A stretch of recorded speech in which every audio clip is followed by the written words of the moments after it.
I opened my front door on a frigid December morning in Oakwood, Illinois, expecting nothing more than the Tribune and maybe a package, but instead found a bright yellow violation notice stuck to my mailbox like some kind of bureaucratic scarecrow. The thing practically glowed against the frost-covered metal, and my coffee hadn't even kicked in yet. The notice was printed on official Pinewood Hills HOA letterhead, complete with the little oak tree logo I'd helped design 3 years ago when we rebranded. I peeled it off, the adhesive fighting me every step of the way, and read the text that would turn my mundane Tuesday into something far more complicated. Violation notice. Unauthorized seasonal decoration display in violation of Section 4.7b of the Pinewood Hills Homeowners Association Covenants, Conditions, and Restrictions. Fine, $150. Additional daily fines of $25 will accrue until violation is remedied. I stood there in my driveway, still in my bathrobe, staring at those words like they were written in ancient Greek. The winter air bit at my exposed ankles, but I barely noticed. My eyes drifted up to my front door, where a simple evergreen wreath with pine cones and a burgundy ribbon hung exactly where I'd placed it the day after Thanksgiving. "You've got to be kidding me," I muttered, my breath forming little clouds in the morning air. I'm Richard Garrison, and I'd been on the Pinewood Hills HOA board for the past 4 years. Not just a member either. I was the vice president and the guy who'd spent countless evenings drafting and revising our community guidelines. I knew those rules inside and out because I'd literally written most of them, including Section 4.7b, which dealt with seasonal decorations. The rule was clear. Residents could display seasonal decorations from the day after Thanksgiving through January 7th. The wreath I'd hung was as regulation as it got. Simple, tasteful, no flashing lights or inflatable snowmen. Just greenery and natural elements, exactly the kind of thing we'd explicitly encouraged in the guidelines. I pulled out my phone and scrolled to the board member group chat, but hesitated before typing anything. The notice had been signed by Linda Hoffman, our HOA president and neighborhood busybody extraordinaire. Linda had joined the board 2 years ago with the stated mission of maintaining property values and community standards, which translated to making everyone's life miserable over minor infractions. Instead of texting, I went inside, threw on actual clothes, and grabbed my laptop. I needed to review the exact wording of the rule before I confronted anyone. Sure, I'd written it, but legal language had a way of being interpreted in creative ways, especially by people like Linda. My home office was a converted bedroom on the 2nd floor, overlooking the street. I could see 3 other houses from my window, and 2 of them also had wreaths on their doors. The Johnsons across the street had one nearly identical to mine. The Patel family, 2 doors down, had a gorgeous one with white berries and silver ribbon. Neither of them had yellow notices fluttering in the breeze. I opened the master file of our CCRs, the document I'd personally updated last spring after our annual review meeting. Section 4.7b was on page 42, and I read it twice to make sure I wasn't losing my mind. Seasonal decorations are permitted from the day following Thanksgiving through January 7th of the following year. Decorations must be tasteful, well-maintained, and in keeping with the aesthetic character of Pinewood Hills. Prohibited items include inflatable decorations exceeding 6 feet in height, animated or mechanical displays visible from the street, decorations producing excessive noise or light, and any display that could be considered offensive or controversial. Simple wreaths, garlands, and traditional holiday lighting are expressly permitted and encouraged. The words "simple wreaths" and "expressly permitted" jumped out at me. There was no ambiguity here. My decoration wasn't just allowed. It was exactly what the rule was designed to protect. I called Linda's cell phone. It rang 4 times before going to voicemail. Her recorded message was chipper to the point of being grating. "Hi, you've reached Linda Hoffman, president of the Pinewood Hills Homeowners Association. I'm probably out making our community beautiful. Leave a message and I'll call you back as soon as I can. Linda, it's Richard. I got a violation notice this morning that makes no sense. My wreath is completely within guidelines. Call me back so we can sort this out."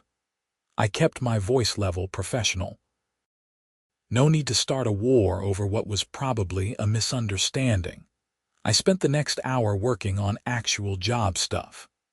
I was a software architect for a firm in Chicago, but I worked remotely 3 days a week, which meant I was home more than most of my neighbors.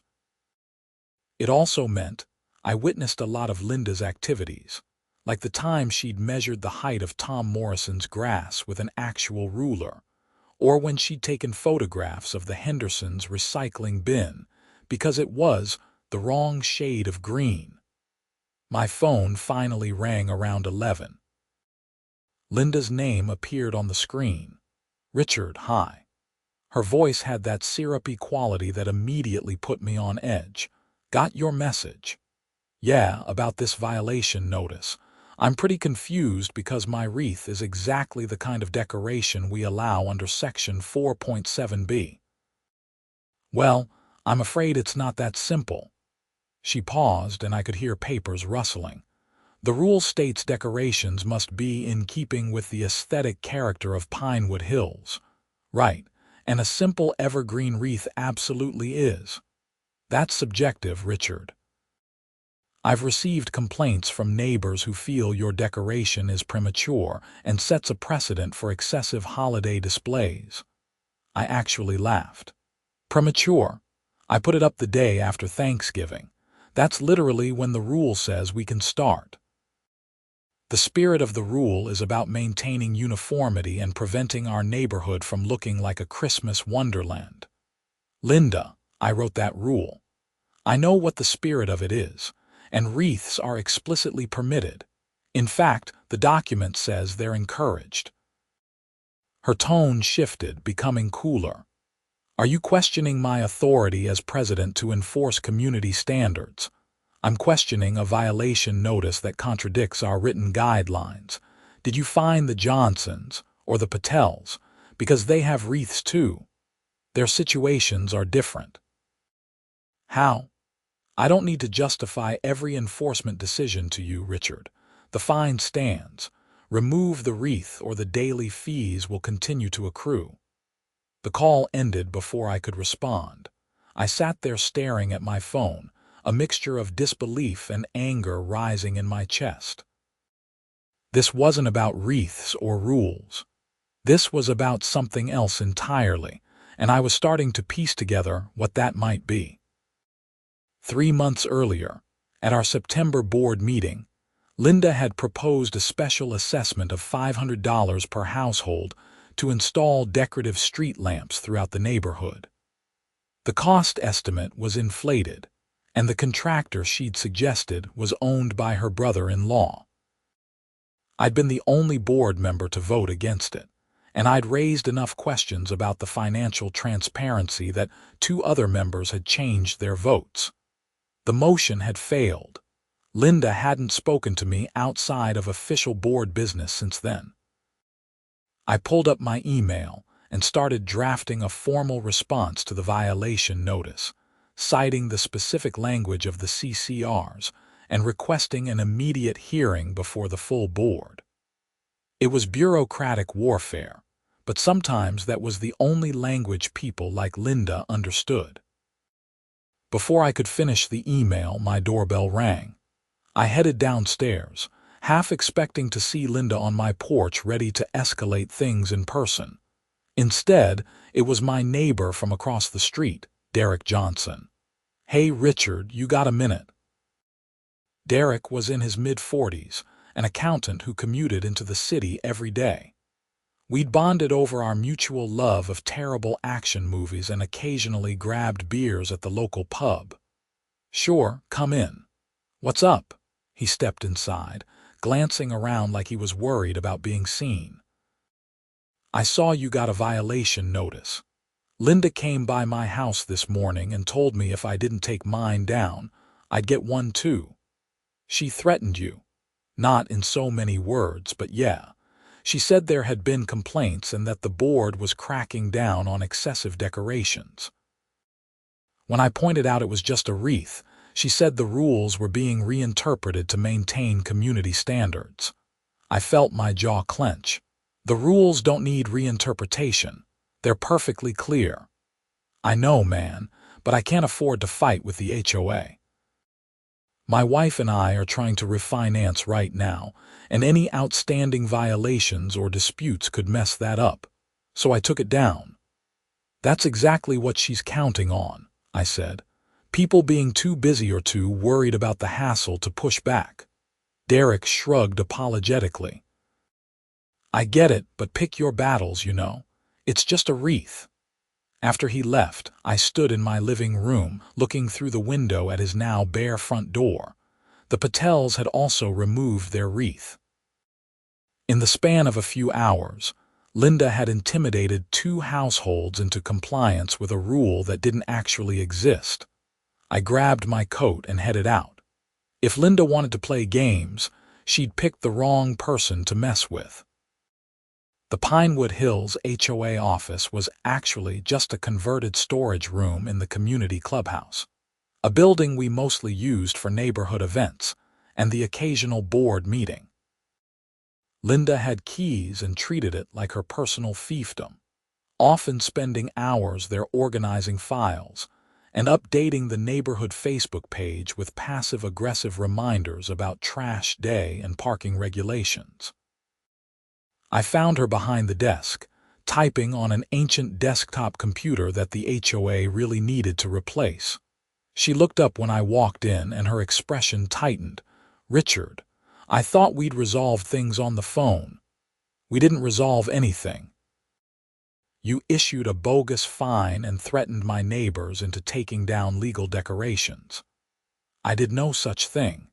I informed them of updated enforcement standards." "There are no updated standards, Linda.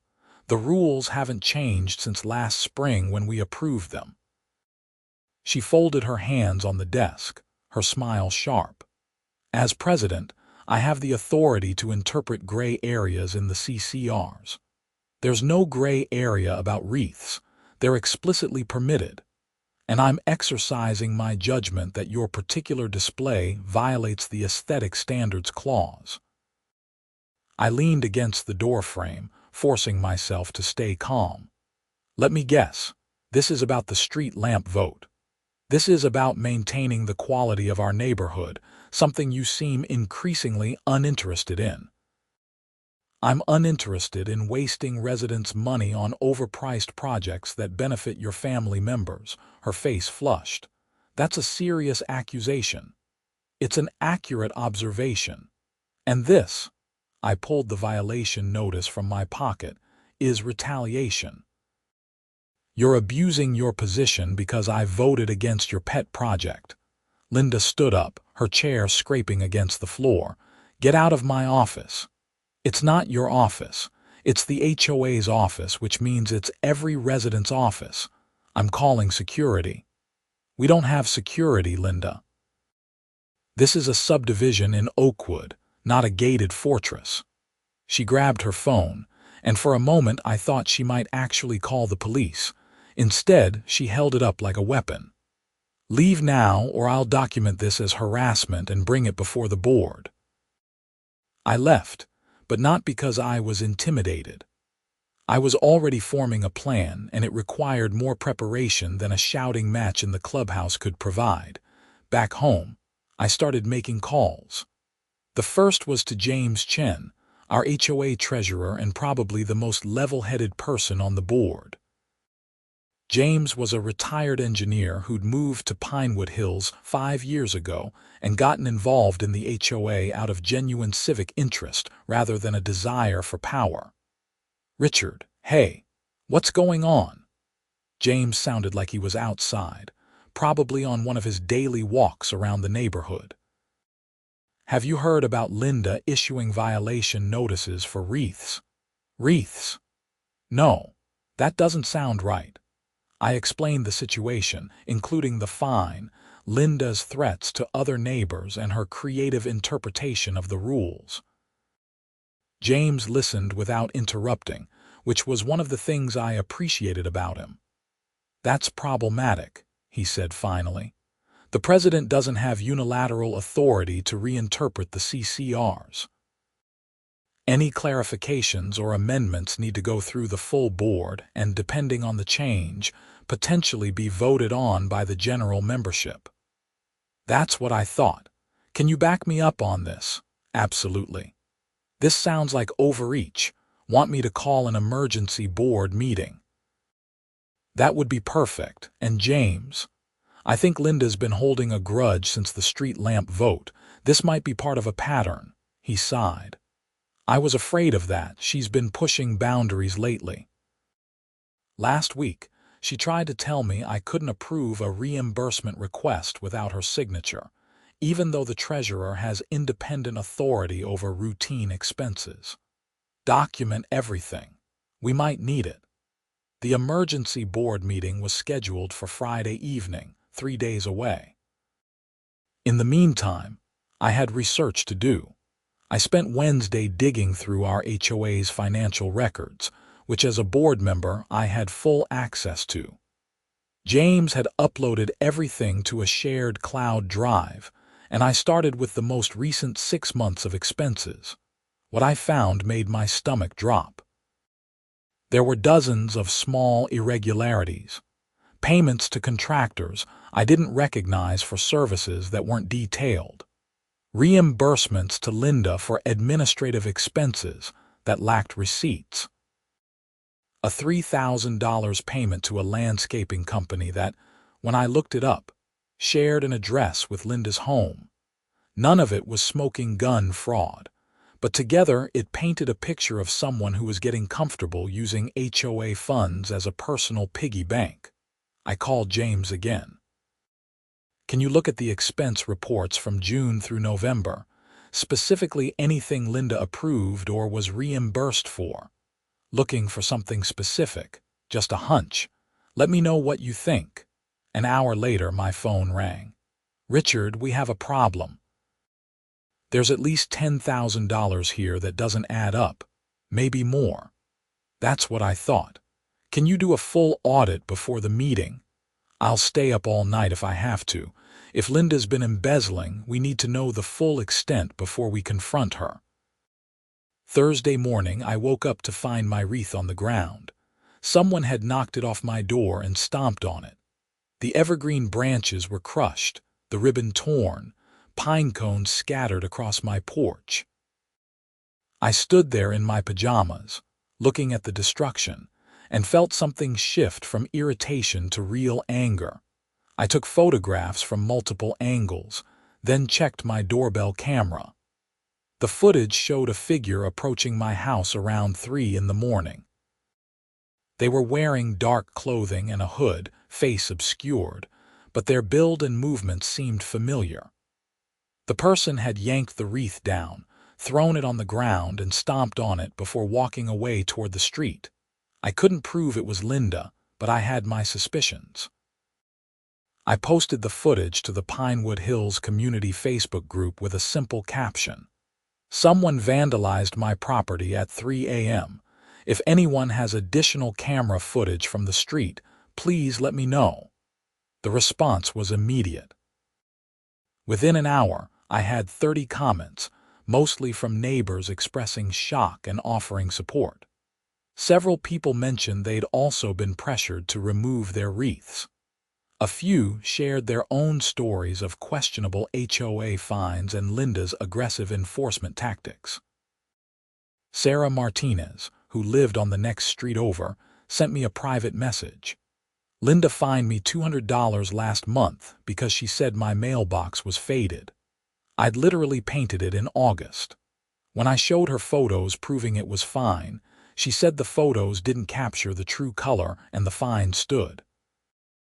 I paid it because I didn't want to deal with lawyers. Another neighbor, Robert Kim, wrote, "She tried to fine me for having a vegetable garden in my backyard, said it violated the landscaping standards. I pointed out my backyard isn't visible from the street and the rules only apply to front yards." She dropped it, but said she'd be watching for other violations. A pattern was emerging, and it wasn't pretty. Linda had spent the past year systematically harassing residents, issuing questionable fines and pocketing HOA money. The Wreath was just her latest target, and I'd been unlucky enough to be someone who actually knew the rules well enough to fight back. Friday evening arrived with unseasonable warmth, the temperature climbing into the mid-40s. I arrived at the clubhouse 15 minutes early and found James already there, a thick folder of documents spread across the table. "How bad is it?" I asked. "Worse than I thought. Best estimate, Linda's diverted around $35,000 over the past 18 months. Some of it's blatant, like payments to companies that don't exist. Some is sneakier, like inflated reimbursements and kickbacks from contractors." I whistled low. "That's felony territory." "I know, which is why we need to be very careful about how we handle this." The other board members started arriving. Besides Linda, James, and me, there was Margaret Foster, a retired teacher who served as secretary, and David Pratt, a young lawyer who'd recently moved to the neighborhood and volunteered to be on the board out of professional interest. Linda was the last to arrive, and she looked annoyed at being summoned to an emergency meeting. "This better be important. I have plans this evening." "It's important," James said. "We need to discuss several issues related to HOA governance and financial management." Linda sat down, her expression wary. "What issues?" I spoke up. "Let's start with the violation notices you've been issuing for wreaths and other decorations that are explicitly permitted under our CCRs." "We already discussed this, Richard. I have the authority to interpret the rules." Margaret Foster, who'd been quiet, cleared her throat. "Actually, Linda, you don't. The board collectively interprets the rules, and any significant changes require a vote. Individual board members, even the president, can't unilaterally change enforcement standards." Linda's jaw tightened. "This is a minor matter that doesn't require full board involvement." David Pratt opened his laptop. "I reviewed the CCRs this morning along with Illinois HOA law. Margaret's correct. What you've done is ultra vires, beyond your authority. Any fines issued need to be rescinded, and any money collected needs to be refunded." "I haven't collected any money yet," Linda said quickly. Too quickly. James pulled out a spreadsheet. "Actually, according to our financial records, you collected $150 from the Henderson family 2 weeks ago for an unauthorized decorative flag." "That was different. Their flag was political."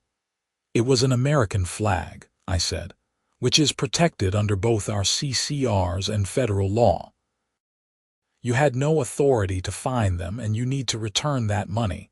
Linda stood up. "I don't have to sit here and be attacked by people who clearly don't understand the responsibilities of leadership." "Sit down, Linda." James's voice was firm. "We're not done. The violations are just the beginning. I've conducted an audit of our finances, and there are serious irregularities." The color drained from Linda's face.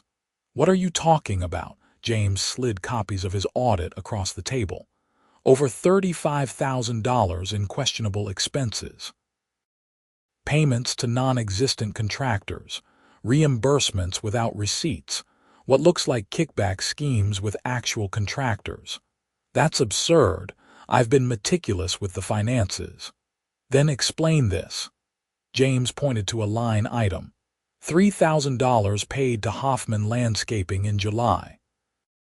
"That's a company registered to your home address. but we already have a landscaping contractor on retainer, and there's no record of additional work being done. Linda's hands were shaking. That was for special projects. What projects? I don't have to explain every detail to you. David leaned forward. Actually, you do. You're managing residents' money. Every expense needs to be documented and justified. This, he tapped the audit, is evidence of embezzlement. That's a felony. The room went silent. Margaret looked shocked, her hand over her mouth. Linda seemed to be calculating her options, her eyes darting between us. You can't prove any of this, she said finally. I can, James replied. I have bank statements, invoices, and communications. I've already consulted with our HOA attorney, and she agrees there's sufficient evidence to warrant a formal investigation. I watched Linda's face cycle through emotions. Anger, fear, defiance, and finally something like resignation. What do you want? First, immediate resignation from the board, James said. Second, full repayment of all misappropriated funds. Third, cooperation with a complete forensic audit. And if I refuse? We file a criminal complaint with the Oakwood Police Department and pursue civil action to recover the money plus damages. Linda grabbed her purse. I need to talk to my lawyer. You have until Monday morning, David said. 9 a.m. Either we have your written resignation and a repayment plan, or we go to the police. She left without another word, the door slamming behind her. Margaret was the first to speak. I can't believe this. I mean, Linda was controlling and difficult, but theft. People rationalize it, David said. They start small, taking a little here and there for legitimate-seeming expenses. Then it escalates. She probably convinced herself she deserved the money for all the work she did. What happens now? Margaret asked. James started gathering his papers. We wait until Monday. If she resigns and agrees to repay, we can potentially handle this quietly. If not, it becomes a police matter. I spoke up. What about the residents she's been harassing? The bogus fines, all rescinded, James said. I'll send out an email tonight explaining that certain enforcement actions were taken without proper authorization, and all related fines are canceled. We'll refund anyone who already paid. Saturday morning, I hung a new wreath on my door. This one was bigger than the first, with fresh evergreen branches, bright red berries, and a gold ribbon. It was still well within the guidelines, but it was also a statement. The neighborhood Facebook group had exploded overnight. Word had gotten out about the board meeting, though I hadn't shared any details publicly. People were speculating about what had happened, and several residents were calling for Linda's resignation over the harassment issues alone, not knowing about the financial crimes. I spent the weekend fielding calls and messages from neighbors. Most were supportive, thanking me for standing up to Linda's overreach. A few were upset that I'd caused drama and worried about property values being affected by negative publicity. On Sunday afternoon, I got a call from an unknown number. Against my better judgment, I answered. Richard Garrison. The voice was male, professional, speaking. This is Detective Aaron Walsh with the Oakwood Police Department. I understand you're on the board of the Pinewood Hills Homeowners Association. My stomach dropped. Yes, I am. I received a call this morning from Linda Hoffman. She claims you and other board members have been embezzling HOA funds and are trying to frame her to cover it up. I'd like to ask you a few questions. Of course she'd gone on the offensive. I should have anticipated that. Detective, I'm happy to answer any questions, but I think you need to speak with James Chen, our treasurer. He's the one who discovered the financial irregularities, and he has all the documentation. I plan to speak with everyone involved. Can you come to the station tomorrow morning, say 10 o'clock? I'll be there. I immediately called James. Linda went to the police. She's claiming we're the ones embezzling and framing her. That's bold, James said, but stupid. The evidence is overwhelming. Let her dig herself deeper. I have to go in for questioning tomorrow at 10. Me too. Detective Walsh called me an hour ago. Bring copies of everything. The CCRs, the violation notices, the audit, all of it. Make it easy for them to see the truth. Monday morning arrived cold and gray, the weekend warmth vanishing overnight. I put on a suit, something I rarely did for my remote work, and gathered all my documentation into a leather folder. I felt like I was preparing for trial, which in a way I was. The Oakwood Police Department was a modern brick building on Main Street, across from the courthouse. I'd lived in the area for 8 years and had never been inside. Detective Walsh met me in the lobby, a tall man in his 50s with gray hair and a firm handshake. "Mr. Garrison, thanks for coming in. Follow me." He led me to a small interview room that looked exactly like the ones on TV, table, chairs, mirror on one wall. He offered me coffee, which I declined, and then opened a notepad. "Let me start by saying this is just a preliminary conversation. Mrs. Hoffman has made some serious accusations, and we need to determine if there's any merit to them." "I understand." "She claims that you and James Chen have been embezzling money from the HOA, and that when she discovered this, you retaliated by falsifying financial records to make it look like she was responsible. She also says you issued yourself a fraudulent refund for a violation fine that was legitimately assessed." I actually laughed, which probably wasn't the right reaction. "I'm sorry, detective, but that's absurd. I never paid any fine because the violation she issued was illegitimate in the first place, and I certainly haven't embezzled anything. Walk me through what happened, from your perspective." I spent the next 40 minutes explaining everything. The Wreath, the violation notice, Linda's pattern of harassment, my discovery of the financial irregularities, and the emergency board meeting. I showed him copies of the CCRs, highlighting the sections about wreaths and board authority. I showed him the violation notice Linda had issued. I showed him James's audit and the supporting bank statements. Detective Walsh took notes and asked clarifying questions. He was professional, neither skeptical nor convinced, just gathering information.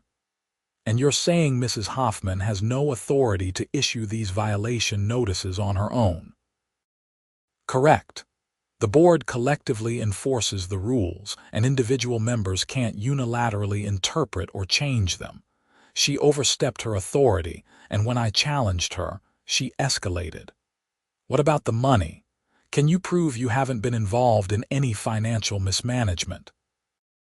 "I'm not the treasurer. I don't have direct access to the bank accounts or the authority to issue payments.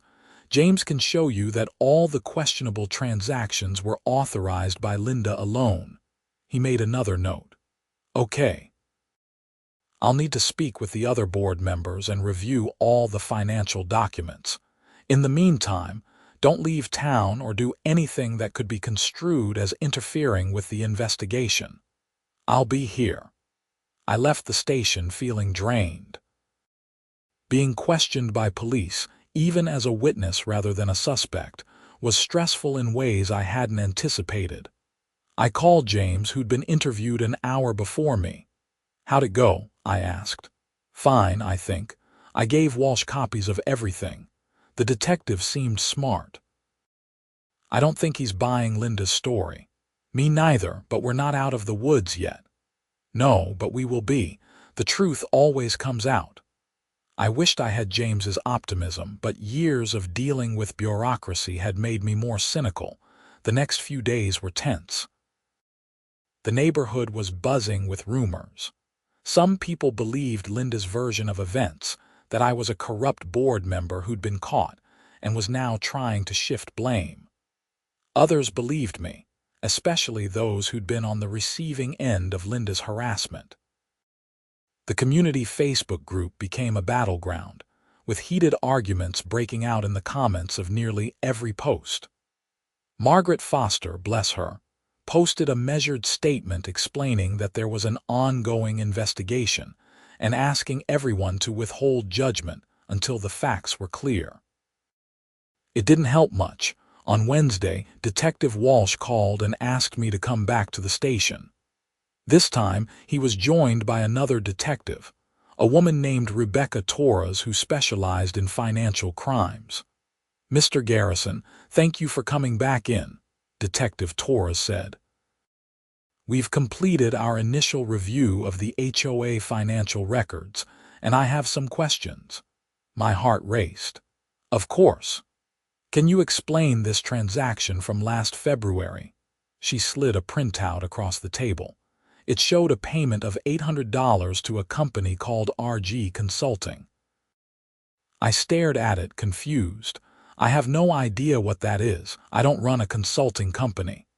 "RG, Richard Garrison, those are your initials." "Yes, but I didn't receive this payment. I've never even heard of RG Consulting." Detective Walsh leaned forward. "We looked into it. RG Consulting is a shell company registered in Delaware. The registration lists your name and address." I felt the room spin. "That's impossible. I never registered any company." "Do you have any documentation that could prove that?" "I mean, no, because I never did it." "You're saying someone registered a fake company in my name?" The detectives exchanged glances. Detective Torres said, "It appears that way. We've found similar shell companies connected to other board members. James Chen, Margaret Foster, David Pratt. All with payments from the HOA over the past year." "Linda," I said. "She set us up. She created fake companies using our names to make it look like we were all stealing."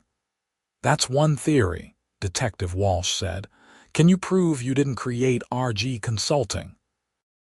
"I don't know how to prove a negative. Check my bank records. That $800 never hit my account." "We're in the process of obtaining warrants for everyone's financial records," Detective Torres said. "But that takes time. In the meantime, you need to understand that this looks bad for you." I left the station feeling worse than before. Linda hadn't just embezzled money. She tried to frame the entire board. It was clever in a horrifying way. If she'd created shell companies in our names and funneled money through them, it would look like we were all stealing together. I called an emergency meeting with the other board members that evening. We gathered at David Pratt's house, the most private location we could think of. "She framed us," I said as soon as everyone was there. "Linda created fake companies in our names to make it look like we were embezzling." Margaret looked horrified.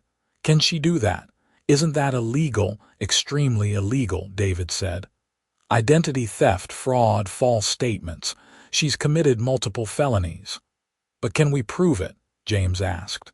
"If she was smart about it, how do we show we didn't create those companies?" David pulled out his laptop. "I've been thinking about that. The company registrations require documentation, articles of incorporation, registered agent information, sometimes notarized signatures. If Linda forged our signatures, we can prove that through handwriting analysis. If she filed electronically, we can potentially trace the IP addresses used." "That's going to take time," I said. "Time we don't have. The police think we're all guilty. Then we need to move faster than they do." David started typing. "I'm going to contact the Delaware Division of Corporations and request copies of all the registration documents for these shell companies. If there are signatures, we'll get them analyzed. If there are digital records, we'll subpoena them." Margaret was wringing her hands. "This is insane."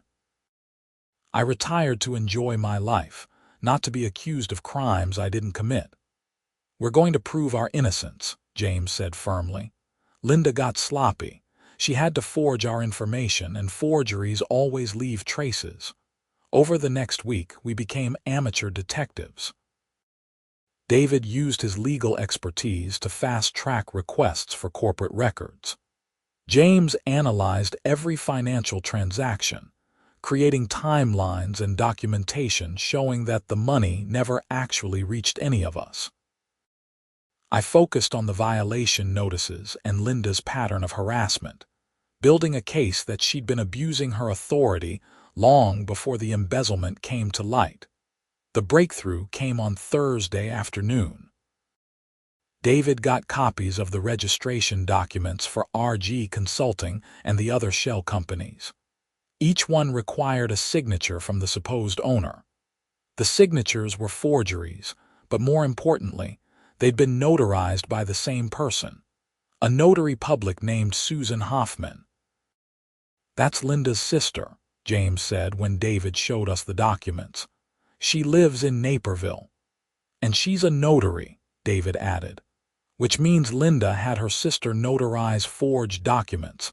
That's conspiracy to commit fraud, and it's a separate crime that Susan can be charged with." I felt a grim satisfaction. Linda just dragged her family into this. We took all the evidence to Detective Torres the next morning. She reviewed it carefully, her expression growing more serious as she went through each document. "This is substantial," she said finally. "The notary connection is particularly damning. We'll need to interview Susan Hoffman and compare the signatures to known exemplars from each of you." "How long will that take?" I asked. "A few weeks, maybe less if we prioritize it. In the meantime, I want to be clear. You're all still persons of interest in this investigation. But," she held up a hand as Margaret started to protest, "this evidence is pointing away from your involvement and toward Mrs. Hoffman. It wasn't complete exoneration, but it was progress." The waiting was agony. I tried to focus on work, but it was hard to concentrate when my reputation and potentially my freedom hung in the balance. The neighborhood had split into factions, those who believed Linda, those who believed me, and those who were just tired of the whole thing.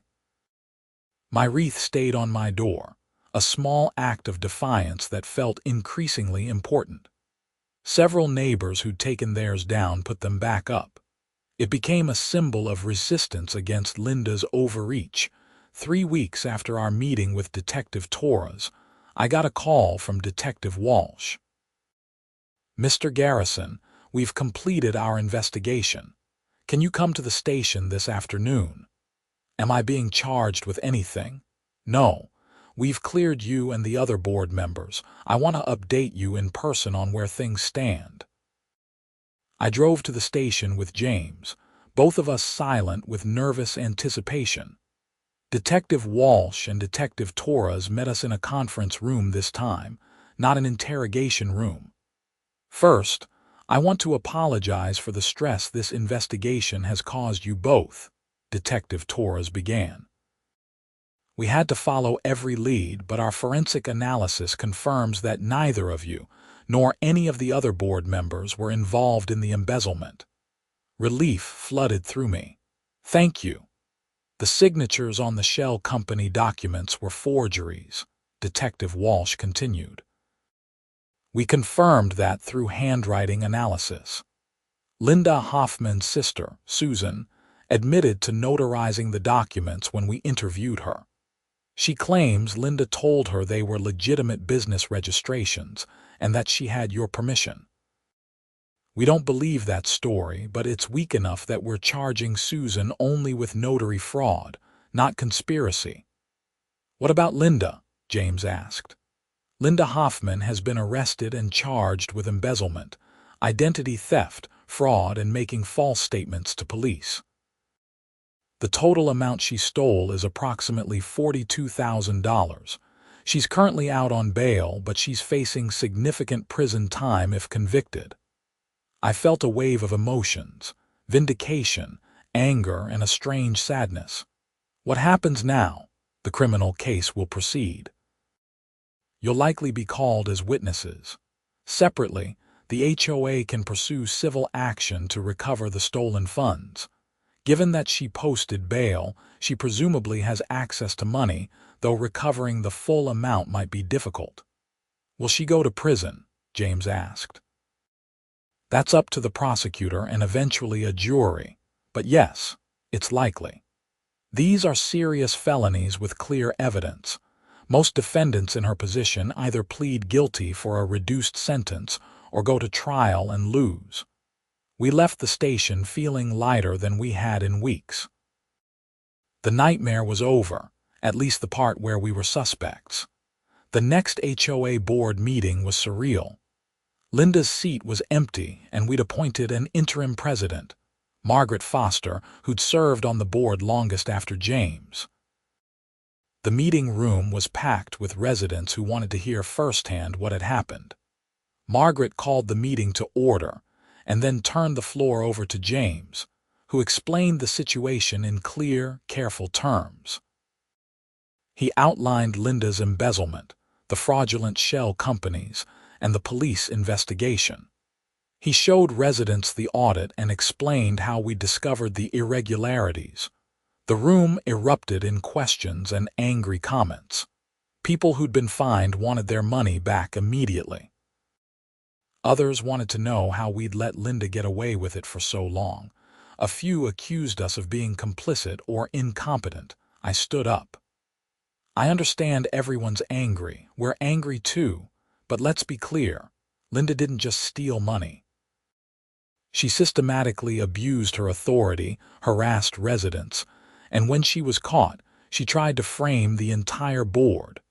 This wasn't incompetence on our part. This was sophisticated fraud by someone we trusted. "What are you doing to make sure this never happens again?" someone called out. David Pratt responded, "We're implementing several reforms. First, all financial transactions over $500 will require dual authorization from the treasurer and one other board member. Second, we're hiring an independent accountant to conduct quarterly audits. Third, we're establishing a resident oversight committee that will review board actions and finances monthly. And fourth, we're updating our bylaws to include stricter conflict of interest rules and term limits for board positions." The reforms passed unanimously, and slowly the neighborhood began to heal. Linda's trial took place 8 months later in the Will County Courthouse. I testified, as did James and several other residents. The prosecution laid out a meticulous case. The shell companies, the forged signatures, the stolen money, the retaliatory violations. Linda's defense tried to argue that she'd been overwhelmed by the responsibilities of the position and had made mistakes rather than committing crimes. Her lawyer painted her as a dedicated volunteer who'd gotten in over her head. The jury didn't buy it. They deliberated for less than 4 hours before returning guilty verdicts on all counts. The judge sentenced her to 6 years in prison and ordered her to repay the full $42,000 plus interest and penalties. It was a harsh sentence, but the judge noted that Linda had betrayed a position of trust and had shown no remorse, even attempting to frame innocent people to avoid responsibility.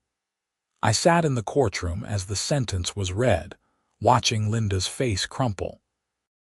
I didn't feel triumph, just a weary satisfaction that justice had been served. The HOA recovered most of the money through the criminal restitution order and a civil judgment against Linda's assets. Her house went into foreclosure, and she had to liquidate savings and investments to pay us back. It wasn't the whole amount, but it was enough to replenish the HOA reserves and refund residents who'd paid bogus fines. My wreath stayed up until January 7th, exactly as the rules allowed. When I finally took it down, several neighbors commented that they'd miss it, that it had become a symbol of standing up to abuse of authority. The following November, I was elected HOA president. I hadn't planned to run, but after everything that happened, I felt obligated to see the reforms through. Margaret stayed on as vice president, and James continued as treasurer. David Pratt had moved to a new job in Boston, but we recruited a retired CPA to replace him. We instituted all the changes we'd promised: financial oversight, term limits, regular audits, resident committees. The neighborhood became more transparent, more democratic, and ironically, more harmonious than it had been under Linda's authoritarian rule. I learned some things from the experience. First, rules matter, but only if they are enforced fairly and transparently. I'd written those CCRs intending them to protect residents, not to be weaponized by someone with a grudge. Second, trust but verify. We'd trusted Linda because she seemed competent and dedicated, but we should have been watching the finances more closely. Third, standing up to bullies is exhausting and scary, but necessary. If I'd just paid the fine and taken down the wreath, Linda would still be stealing money and harassing people. A year after Linda's sentencing, I hung another wreath on my door. It was the day after Thanksgiving, and the weather was crisp and cold. This time, no violation notice appeared. Instead, my neighbors hung wreaths too, and by the weekend, nearly every house in Pinewood Hills had one. They were simple decorations, evergreen and ribbon and pine cones, nothing fancy. But they represented something bigger. A community that had learned to stand up for itself, to demand accountability from its leaders, and to resist arbitrary authority. I stood on my porch that evening, looking at the wreaths glowing in the streetlights, and felt something I hadn't felt in a long time: genuine pride in my neighborhood. Not because our houses were perfectly maintained or our property values were high, but because we'd faced a serious challenge and come through it stronger. The HOA had tried to fine me for a winter wreath display. They didn't know I was the board member who wrote the rules. But more than that, they didn't know I'd be willing to fight back, to expose corruption, to defend not just my own rights but the rights of every resident in Pinewood Hills. And that, ultimately, was what community was supposed to be about.